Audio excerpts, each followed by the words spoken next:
constant groping of things unknown,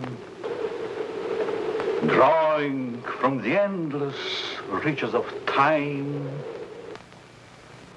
brings to light many startling things.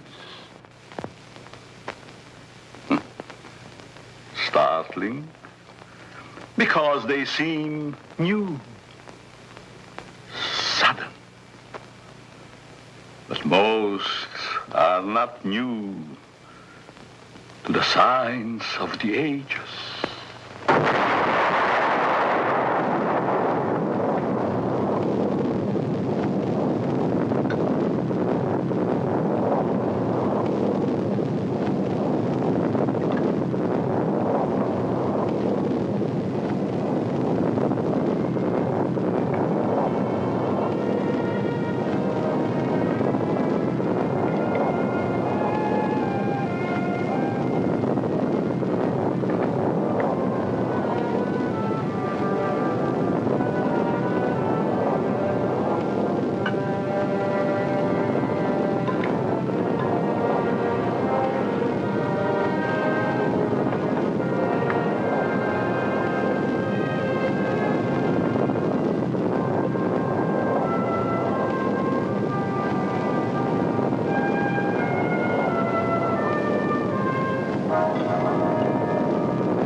Their own thoughts, their own ideas,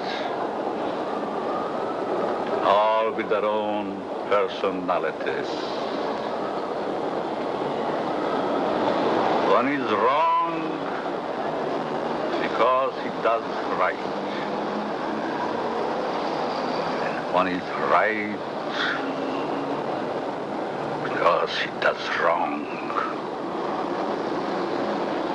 Pull the string.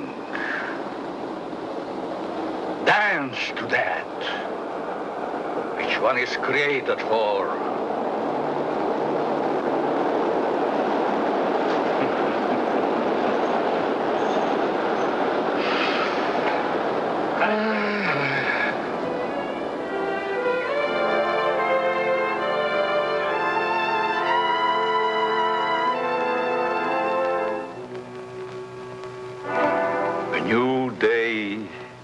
Begun.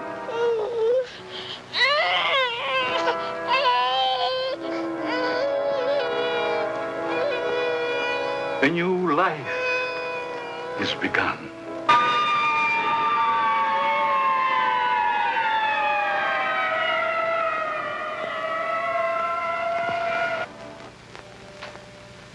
A life is ended.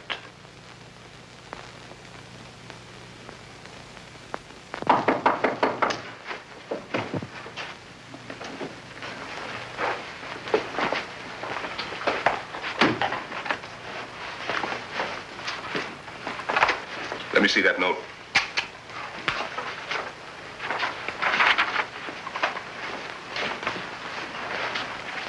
The records will tell the story. I was put in jail recently. Why? Because I, a man, was caught on the street wearing women's clothing. This was my 4th arrest for the same act. In life, I must continue wearing them. Therefore, it would only be a matter of time until my next arrest. This is the only way. Let my body rest in death forever in the things I cannot wear in life.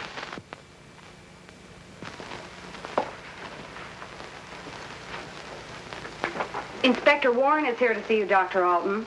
Oh, yes. Show him in, Miss Stevens.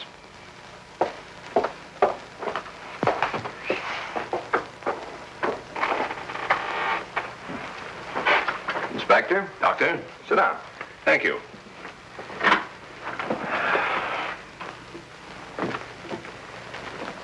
You're a very busy man, Dr. Alton, I know. I appreciate this time you're giving me.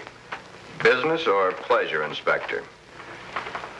In a way, business. From policeman to inspector. 20 years of it. I guess I've seen everything there is for a policeman to see. Yet I wonder if we ever stop learning. Learning about which we see. Trying to learn more about an ounce of prevention. I'm a man who thrives on learning. We only have one life to live. We throw that one away. What is there left? Doctor, I'm hoping to learn something from you. And with that knowledge, maybe save some human from a fate which I just witnessed a few days ago. A 4-time loser. This type of case comes to me as well as yourself many times during the course of 1 month. The suicide? The suicide. Most of us have our idiosyncrasies. This fellow's was quite pronounced. Yes, but I wonder if it rated the death warrant it received. I don't think so. Well, that's why I'm here today, Doctor. What do we do about it? I've always heard you to be a hard-hearted policeman, Inspector. Isn't that what's thought of most policemen? The laws are written. The policeman is hired to see that those laws are enforced. We have a job to do. As in most jobs, there's always somebody who doesn't want that job to be done. In most factories today, the employer has put up suggestion boxes. Even the employer needs advice once in a while. I think in the case that we're referring to, I need advice. Maybe it shouldn't have happened as it did, but it did. Perhaps the next time we can prevent it. Let's get our story straight. You're referring to the suicide of the transvestite? If that's the word you men of medical science use for a man who wears woman's clothing, yes. Yes, in cold, technical language, that's the word. As unfriendly and as vicious as it may sound. However, in actuality, it's not an unfriendly word, nor is it vicious when you know the people to whom it pertains. Would the sex operation do these people any good? I understand you were quite prominent in a case that hit the headlines a few weeks ago. In some cases, yes. Others, no. Well, the papers certainly had a field day with that one. Strange as it may seem, even though it was a field day, as you so aptly put it, it's not a new story. Sex change has been performed many times. Those whose sex can be changed, they're the easy ones. But what of those who so desperately want to be of the opposite sex, yet can't change their sex? Such as was the case with Patricia, the suicide. I'd like to understand this, Doctor, as best you can tell me. You can only fully understand the sex change by taking two entirely different cases. Two men with exactly the same background, from childhood to manhood and on to their own decisions and destinations. I'd like to hear the story to the fullest. Only the infinity of the depths of a man's mind can really tell the story.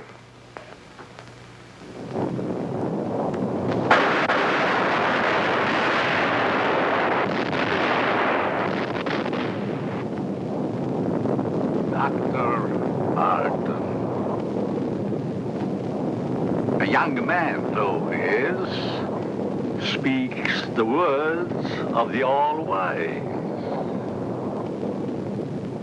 No one can really tell the story. Mistakes are made. But there is no mistaking the thoughts in a man's mind. The story is begun.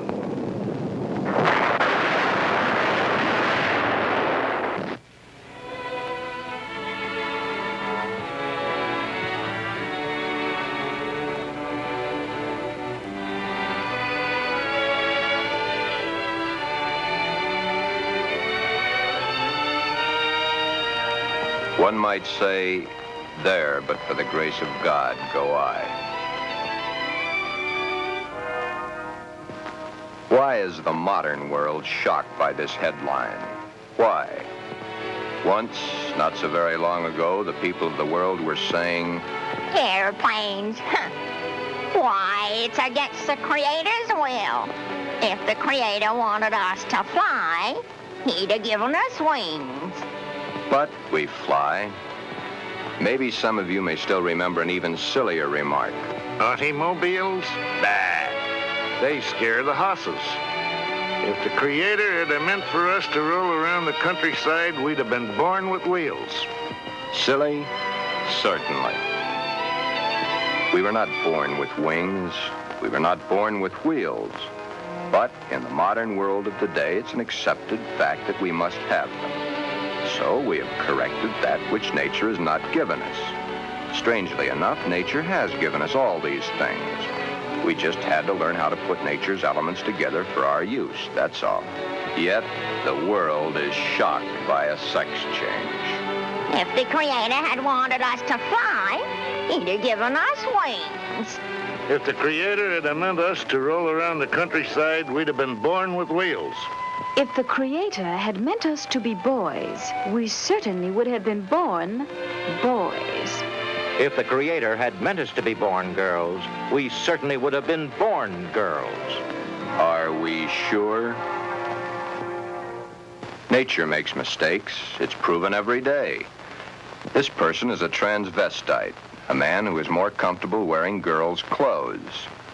The term transvestite is the name given by medical science to those persons who wear the clothing of the opposite sex.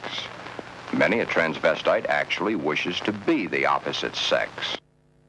The title of this can only be labeled Behind Locked Doors.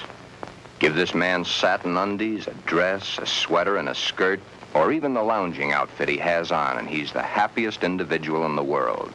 He can work better, think better, he can play better, and he can be more of a credit to his community and his government because he is happy.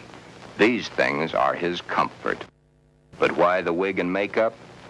He dares to enter the street dressed in the clothes he so much desires to wear, but only if he really appears female. The long hair, the makeup, the clothing, the actual contours of a girl.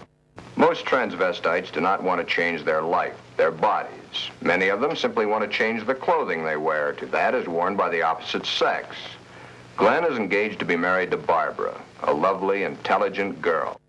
Those fingernails have got to go. You know, I didn't realize they're as long as they are. My goodness, they're almost as long as mine. Maybe even prettier. We'll have to paint them sometime just for the fun of it. We'll trim them. That's for sure. You know, honey, you've invited me to dinner so many times in the last couple of months. It's almost like we're married already. I wish we were, darling. It's been a long year. For both of us. But now, my studies are through, college is concluded, and I'm free at last. Free? For the time being. Huh? Oh. How about joining me for an after-dinner drink? The living room? Mm-hmm.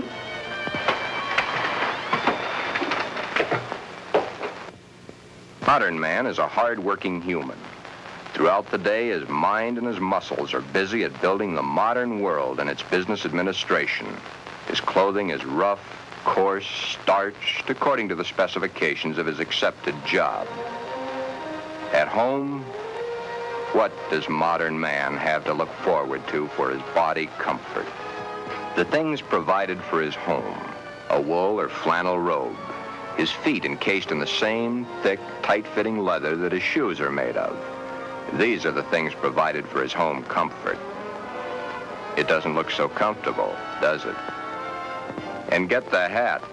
Better still, get the receding hairline. Men's hats are so tight they cut off the blood flow to the head, thus cutting off the growth of hair. 7 out of 10 men wear a hat, so the advertisements say. 7 out of 10 men are bald. But what about the ladies? Yes, modern woman is a hard-working individual also, but When modern woman's day of work is done, that which is designed for her home comfort is comfort. Hats that give no obstruction to the blood flow. Hats that do not crush the hair. Interesting thought, isn't it? Just for comparison, let's go native. Back to the animal instinct. There, in the lesser civilized part of the world, it's the male who adorns himself with the fancy objects, such as paints, frills, and masks. The true instinct. The animal instinct. Bird and animal life. Is it not so that it's the male who is the fancy one? Could it be that the male was meant to attract the attention of the female? What's so wrong about that? Where is the animal instinct in modern civilization? Female has the fluff and the finery, as specified by those who design and sell. Little Miss Female, you should feel quite proud of the situation. You, of course, realize that it's predominantly men who design your clothes, your jewelry, your makeup, your hairstyling, your perfume. But life, even though its changes are slow, moves on. There's no law against wearing such apparel on the street, as long as it can be distinguished that man is man and woman is woman. But what is it that would happen were this individual to appear this way on the street? You're doing it now, laughing. Yet, it's not a situation to be laughed at. Thus, the strange case of Glen, who was Glenda, one and the same person, not half man, half woman, but nevertheless, man and woman in the same body, even though by all outward appearances, Glen is fully and completely a man.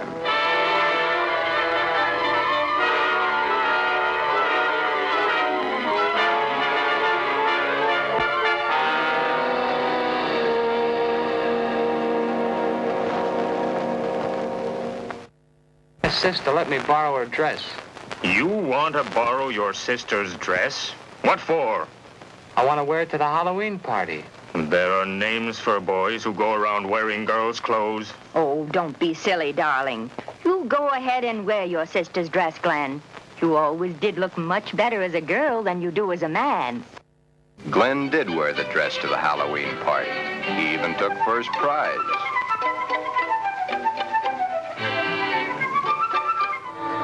Then one day it wasn't Halloween any longer.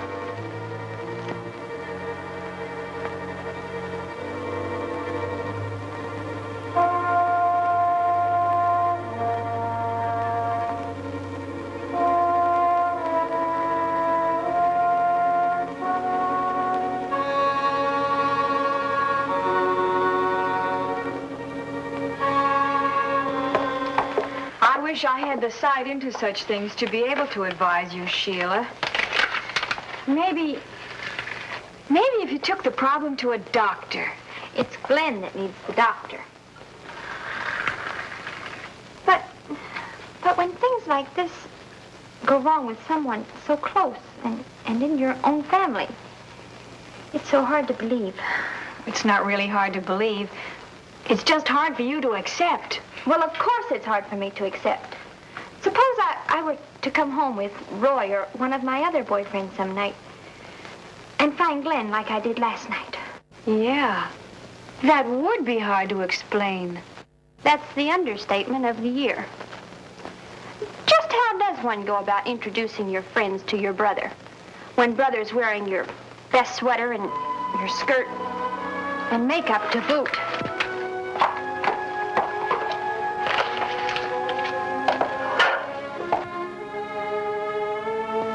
Glen is not a homosexual. Glen is a transvestite, but he is not a homosexual.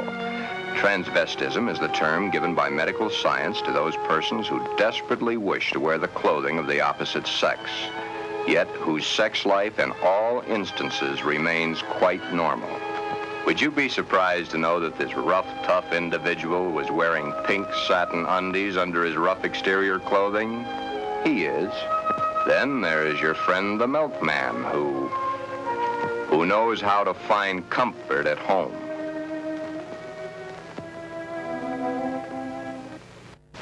I can't stand it any longer.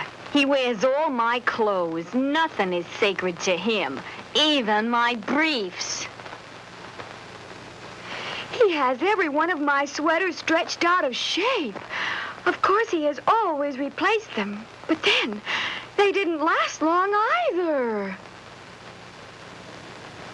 But, Your Honor, ruffles on his shirts and shorts. Really? Glen and all the hundreds of thousands of other Glens across the nation face quite a problem. Glen is engaged to be married to Barbara, a lovely, intelligent girl. The problem? Glenda, Glen's other self. The girl that he himself is, his other individual personality. You look tired tonight, Glen. Yeah, I guess I am. It's been a long day. Have you seen the paper yet? No, what? It's headlines. A man had his sex changed to a woman. Isn't that a strange case? I wonder how some people's mind works. Well, some people aren't happy the way they are. I suppose so, but to change one's sex, that's a pretty drastic step to take. If it's the only way, I'm for it. I wonder what I would do in a case like that, if I were in the mental turmoil that person went through. Or if I suddenly realized that something was mentally wrong with you. Ooh, it's hard to visualize. Here we are, two perfectly normal people, got to be married and lead a normal life together. And there's this poor fellow who never could have been happy if it wasn't for modern medical science. Our fourth term in psychology explains a lot of the facts, but I'm afraid the end of study is only the beginning of reality. Glen's problem is a deep one, but he must tell her soon. She's begun to notice things. His nails, his eyes when he looks into a ladies' store window. So many of the little things that are hard to hide. Soon she will realize. Then there was the time Barbara was wearing the sweater Glen had always wanted to feel on his own body. It was becoming an obsession to him. He must have it. What's the matter, Glen, darling? I guess I was daydreaming. Something seems to be troubling you. Why don't you tell me? It's nothing. Once, long ago, just after we started going steady together, we promised we'd never lie to each other. Are we gonna start now, just because we're engaged to be married? It's just that... Oh, Barbara, it's nothing. That little sleep won't cure. It's been an awful long day. It's more than that. Come on, tell me, darling. Who knows? Maybe I can help. That's just it. You could. Then something is troubling you. Yes. Do I have a right to know? You have a right to know. But let's just say for the moment that I'm afraid to tell you. I'm afraid I'd lose you. Nothing could be as bad as all that. I love you, and you love me. And nothing in the world can change that. I hope not. I really hope not. Glen, is it another woman?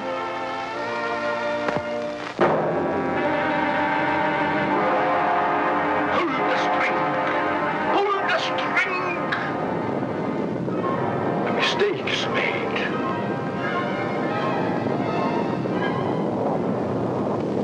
A story must be told. Always the same. He's not had the nerve to tell her.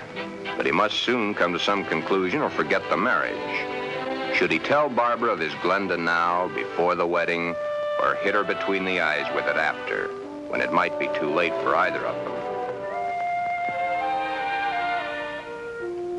The world is a strange place to live in. All those cars, all going someplace, all carrying humans which are carrying out their lives. The world is shocked by a person who changed his sex. Glenda is shocked also, but by another reason. Someone like her had the nerve to do something factual about their situation. There are so many problems for Glen and all the other Glens. Perhaps the fear of discovery of the underthings they wear beneath their regular outer clothing. or that which they wear during their nightly visit to Morpheus, god of sleep. Thank you very much, and I'm sure she's going to enjoy it very much. If you want to return it, be sure that you bring the sales slip. Thank you.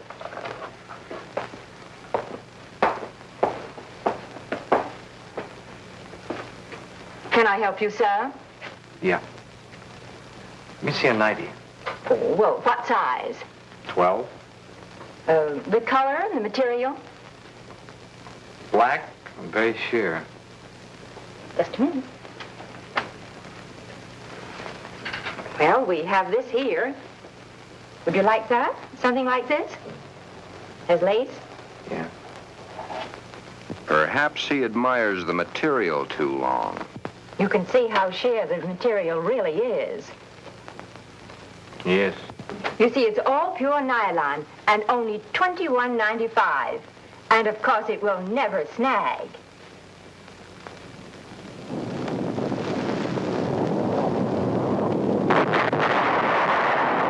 But Glen and Glenda and all the Glens and Glendas have an even bigger problem.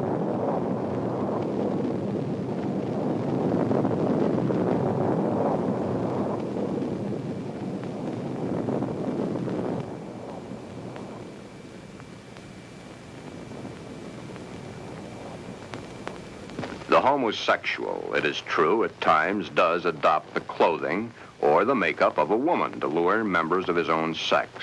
But this is not so for the transvestite. The transvestite is not interested in those of their own sex. The clothing is not worn to attract the attention of their own sex, but to eliminate themselves from being a member of that sex.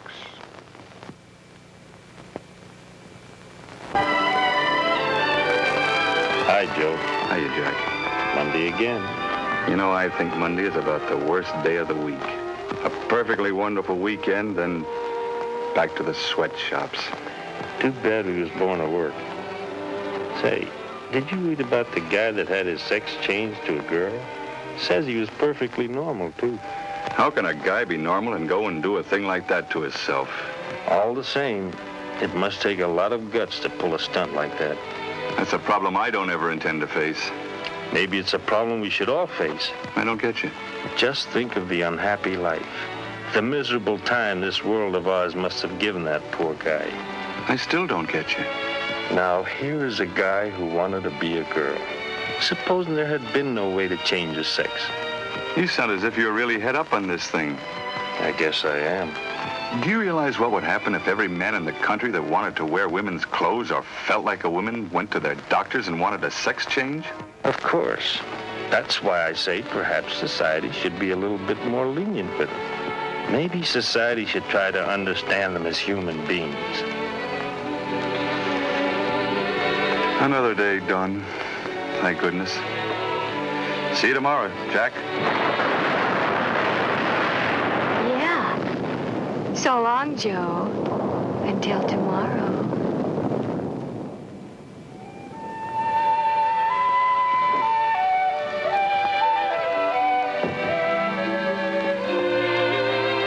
Hi, Glen. Hi, Johnny. Come on in and hit it right for the kitchen. I can't let that dinner burn. You know, I thought I was going to have to eat alone tonight. Well, you probably will because I've already eaten.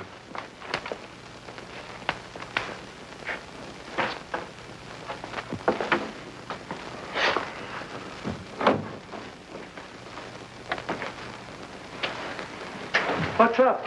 Nothing much. Say, you really look down in the dumps. I guess I got a problem. Haven't we all? I mean a real problem, one like I've never had to face before. Our whole existence is one big problem after another. I want to get married.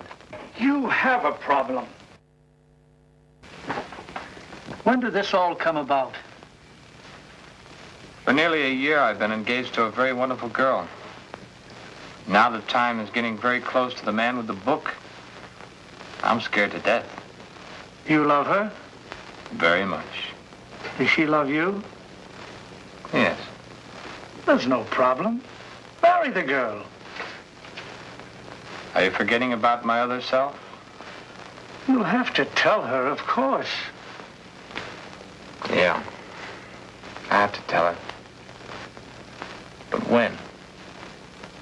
Before? Or after? I think you know the answer to that one yourself. My mind's in a muddle. Like in a thick fog.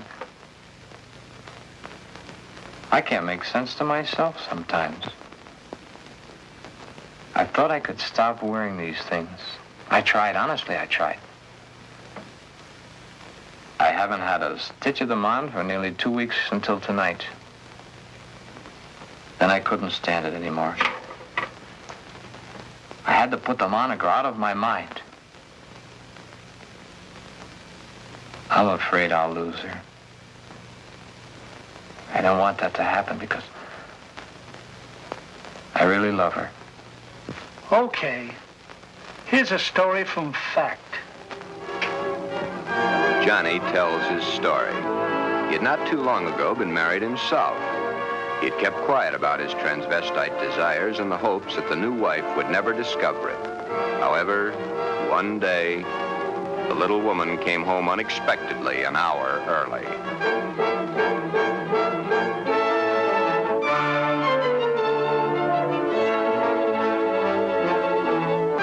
That marriage ended here. Will your problem be like mine? Most probably it will. Because the love hasn't been built up for such a thing. She, your wife, she will not have been taught enough about the problems to cope with it. Glenda must now make her decision. Or forever forget the marriage to Barbara.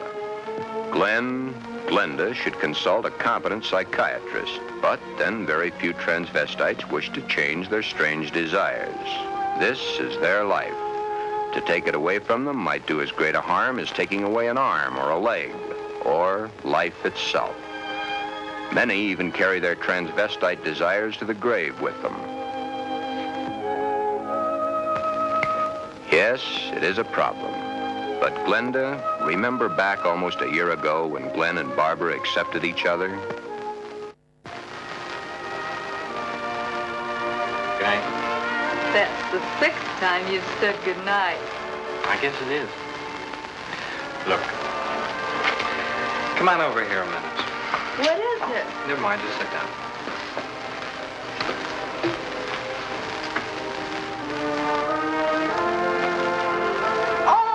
Beginning to think you'd never get around to it. Did you mean you will? What do you think?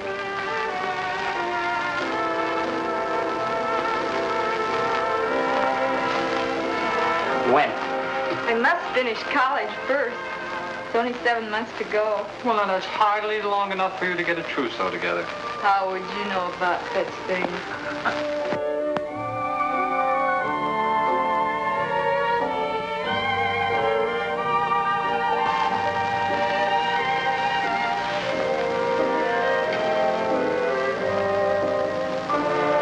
Glen, what's the matter? Huh? All of a sudden, you seem 1,000 miles off. Yes, I guess I was, huh? That's a mighty pretty dress you're wearing tonight. I wear my best to please you. You know, when you look at me, you just tie me in knots. I love to tie you in knots. Oh, I'll be so happy when these next few months are over. Some special reason? Of course. So you can stop kissing me goodbye at the door every night. Yes? So you can hold me close to you always. Yes? Then all you'll have to do is call and close your eyes and feel my lips on yours.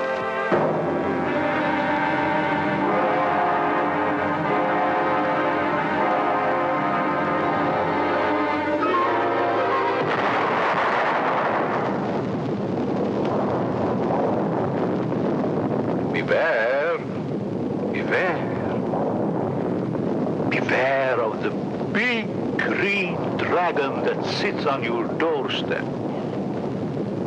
He eats little boys, puppy ducktails, and big fat snails. Beware. Take care.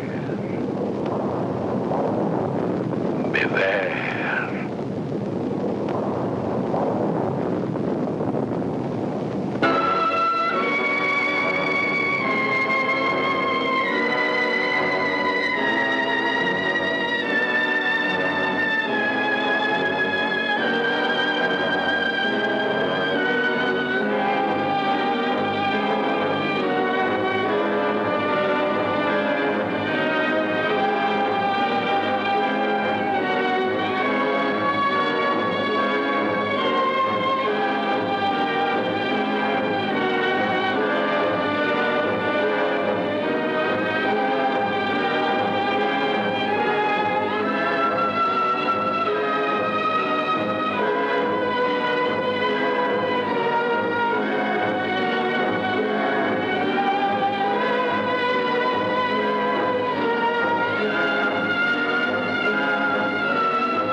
Tell me, dragon, do you eat little boys? Puppy duck tails and big fat snails?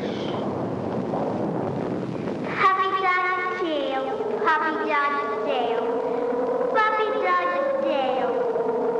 Everything nice, everything nice.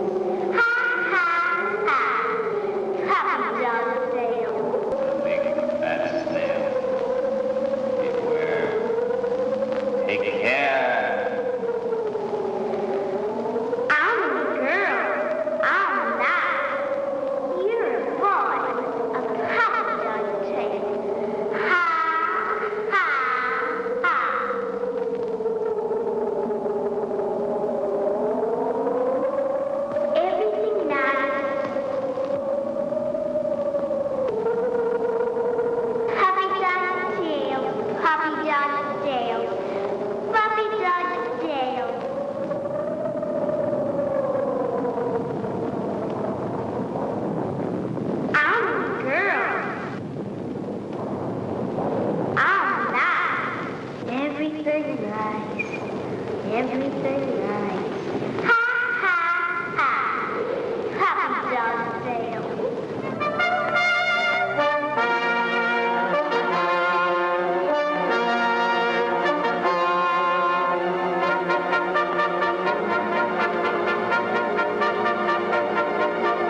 of the big green dragon that sits on your doorstep. He eats little boys, puppy dog tails, and big, fat snails. Beware, take care. Beware.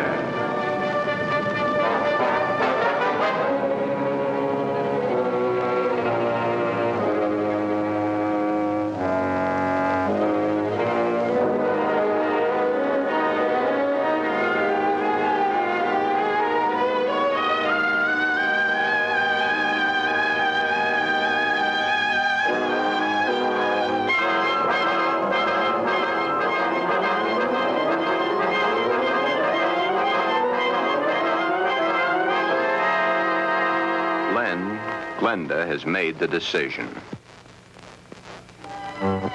Glen has decided to tell Barbara of his dual personality.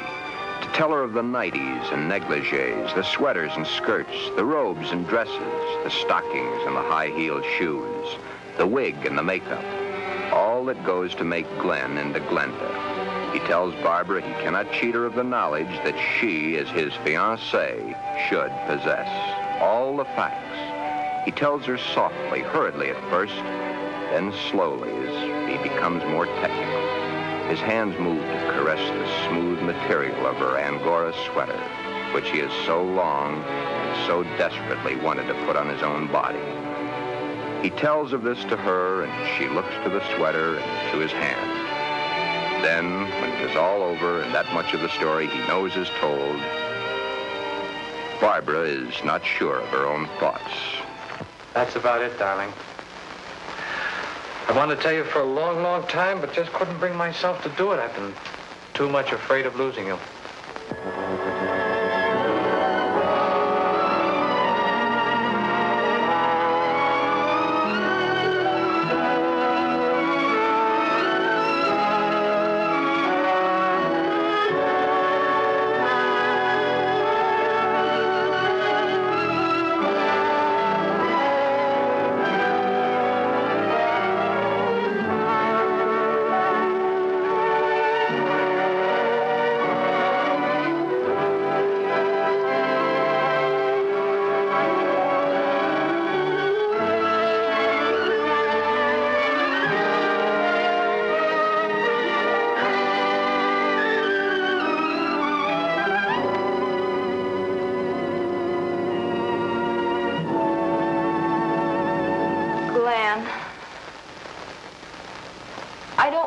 Understand this, but maybe together we can work it out.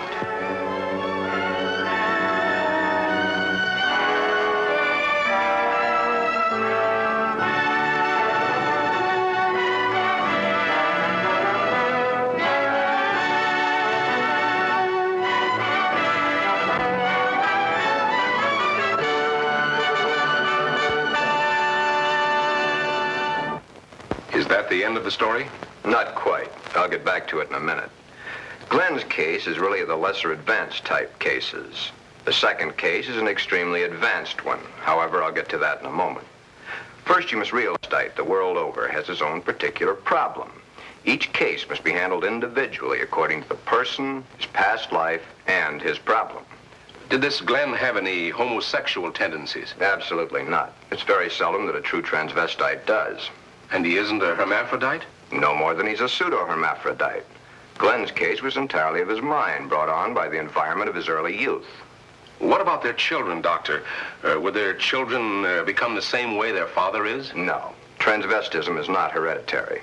Well, what makes these men want to wear girls' clothes? Many things. But as I've said before, it usually starts in early childhood from one cause or another. Technically, each case has the same beginning, just a different set of circumstances. Are any of them actually cured? Oh, yes, many, many of them. Once the source of supply is found, it can be stopped, unless the patient refuses to cut off that source of supply. Then the way I get it, this Glen and the character he created, much as an author creates a character in a book, was invented as a love object to take the place of the love he never received in his early youth through lack of it from his parents. The character was created and dressed and lives the life the author designs for him to live. and dies only when the author wants him to die. Correct. Except that for the character Glenda to die, the elements must be right. But to enlighten you a little further, there's the second story, that of an extremely advanced case. Let's call this person Alan, Ann. Alan had a mother who wanted a little girl. The father didn't care much one way or the other. Alan did not enter the competitive sports that the other boys at the school did. However, he was an extremely studious boy and always had above-average marks in his subjects. Yet sports, girls' sports, he always was interested in. But he was rejected by the girls and also rejected by the boys. It seems he belonged to neither of them. After school, Alan would go home to find the mother who had always wanted a girl and the father who didn't care one way or the other. He enjoyed doing the woman's work around the house. Alan was becoming a woman and didn't realize it. A woman in mind only, but the mind rules. Then came the fateful year of 1941. Alan was drafted. He was accepted. In the Army, he successfully passed his vigorous training. He did not like it, but then there were the weekends for his particular diversions. On his weekend passes, he would go to the nearest town where he had a suitcase checked in a public locker. In the suitcase, he had the things he loved to wear, that which made his body appear to be what his mind believed it was. Then the day of embarkation came. But wherever Alan went, the suitcase was sure to go.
Then, as quickly as it had begun, the war was over.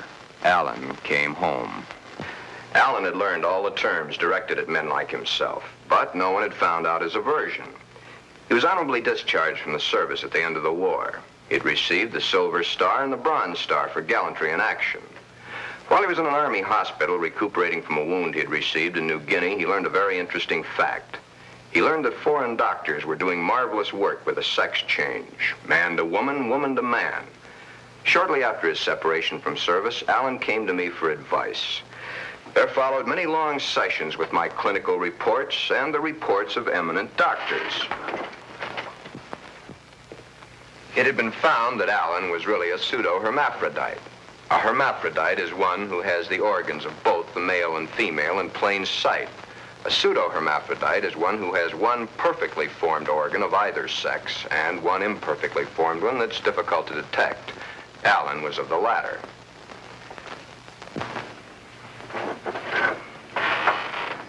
Alan was then given his choice.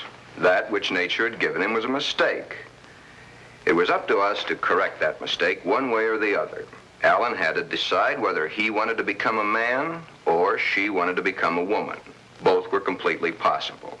Small-boned, fair of complexion, his hair thin like a woman's, his body slim, hips slightly girlish. It was easy to see his decision, along with the fact that he had been brought up from early childhood to believe that a woman was the thing to be. Alan decided to become a woman. This, after all the help I could give him, was only the beginning. During the following 2 years, he was to go through the tortures of the damned, but never was there a whimper from him because he knew that at the end of it all, he would at last be that which he had always dreamed. Hundreds of hormone shots were injected into various parts of his body. Alan's face was worked on with plastic surgery to smooth out the female elements. Long, tedious hours of work. The big day, or the starting of many big days, for it was to take many. The series of operations are performed slowly and at intervals to prevent any unnecessary shock to the nervous system. Still, the hormone shots continue. Day after day, week after week, month after month. And even then, when the operation is over, the sex has changed, the shots must continue as long as Alan lives.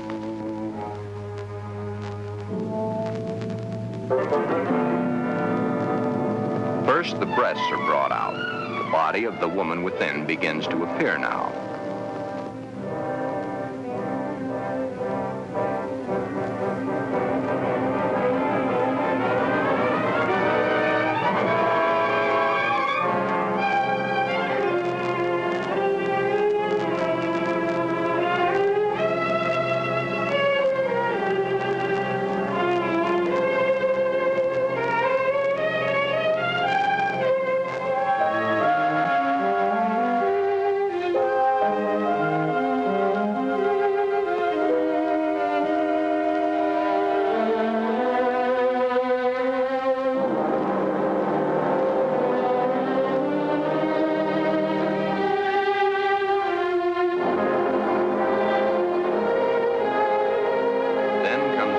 Surgery, the removal of the man and the formation of the woman.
But in time, Alan is Anne, a very happy, lovely young lady that modern medicine and science has created almost as a Frankenstein monster.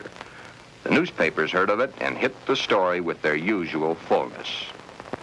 If papers had not gotten hold of the story, it would have gone untold, unnoticed as so many others in medical history.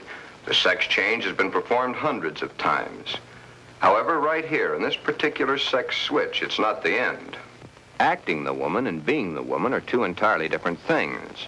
Alan had all his life acted the part of the woman. Now he is that woman and must learn how it's done. Anne must learn how to do her own hair, how to make the correct styling for her facial contours. The proper walk must be adopted. A lady is a lady, whatever the case may be. Continuing my own psychiatric treatment, it was my duty now to explain to Anne the duty of a woman in her sex life.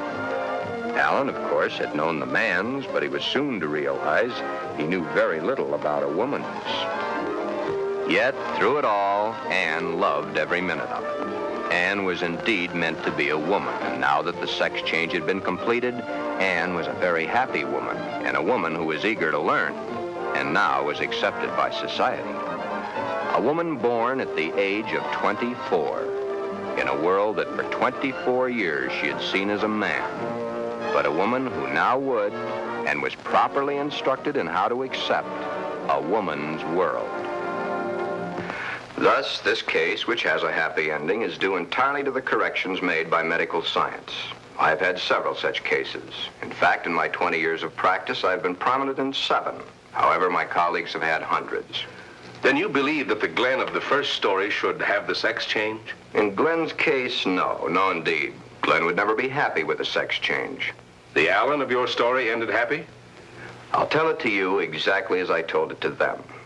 Shortly after Glen told Barbara of his love for girls' clothing, he started treatments with me. On the last treatment, both he and Barbara came to me. I told them the same story of Alan, Anne, as I've told it to you, Inspector.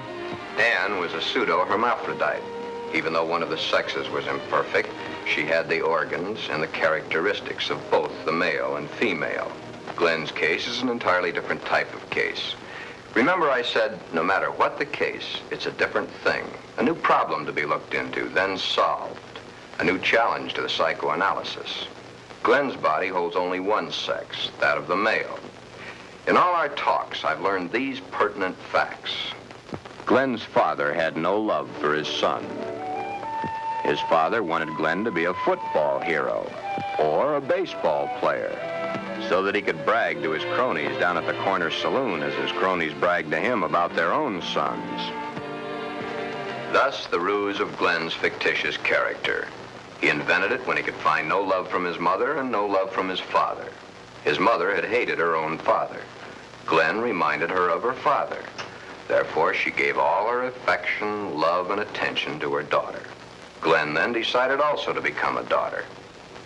Glen, you can kill this fictitious character of yours anytime you wish. For your happy ending, it's the only way. Then you think I can kill this second character by transferring her qualities to Barbara? Exactly. But as the author and his character, the elements must be right. It's up to you, Barbara. You must take the place, give the love, and accept the facts that Glenda has always accepted. If you love each other as you now believe you do, well, it'll be a hard job, but you'll enjoy doing the job. Should I let him continue to wear girls' clothing? Or should I put my foot down? If you put your foot down, you'd only go behind closed doors. Love is the only answer. Glenda must be transferred to you. Supposing Glen never gets over wearing girls' clothing. Would it matter to you very much? I love Glen. I'll do everything I can to make him happy.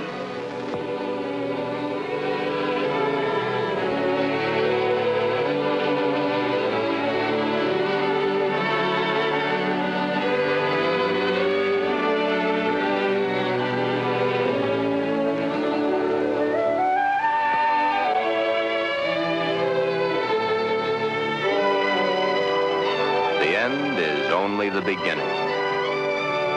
Time passes. Soon, due to a happily married life, the remembrance of the psychiatric treatments, and Barbara's love and understanding, Glenda begins to disappear forever from Glen. Glen has found his mother, his little sister, his wife, and his Glenda all in one lovely package. Thus, Glen's case has a happy conclusion. Therefore, two entirely different cases, handled in two entirely different ways, have a happy ending. Yeah, those two. But what of the hundreds of other less fortunate Glens the world over?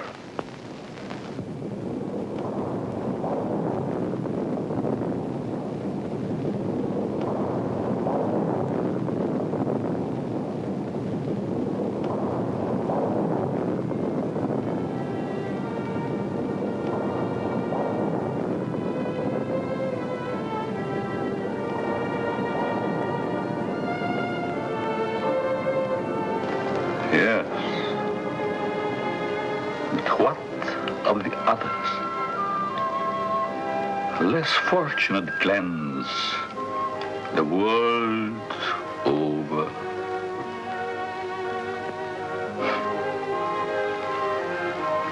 Oh, snips and snails and puppy dog tails.